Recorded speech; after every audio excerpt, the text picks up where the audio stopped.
O'zbekiston Respublikasi Davlat xavfsizlik xizmati, O'zbekiston Respublikasi Sport vazirligi, O'zbekiston Respublikasi Yoshlar ishlari agentligi hamda O'zbekiston mahallalari uyushmasi sog'lom turmush tarzini targ'ib qilish, yoshlar o'rtasida futbolni ommalashtirish, shuningdek, ular orasidan iqtidorlarni aniqlash va qo'llab-quvvatlash maqsadida futbol va mini futbol bo'yicha an'anaviy Davlat xavfsizlik xizmati kubogi start olganligini e'lon qiladi.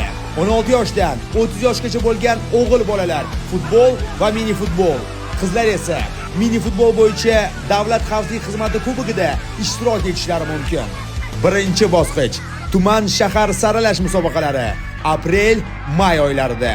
Ikkinchi bosqich Qoraqalpog'iston Respublikasi Toshkent shahri va viloyatlar bo'yicha saralash musobaqalari iyun-iyul oylarida.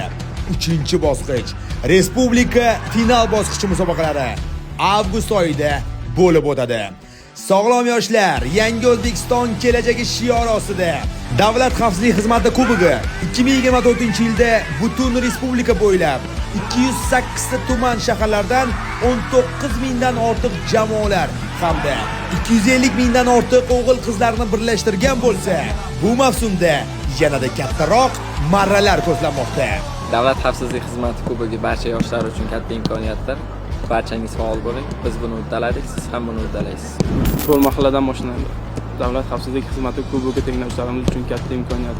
O'zbekiston barcha yoshlarni turnirga taklif etamiz va omad tilaymiz. Hamkorimiz O'zbekiston futbol assotsiatsiyasi.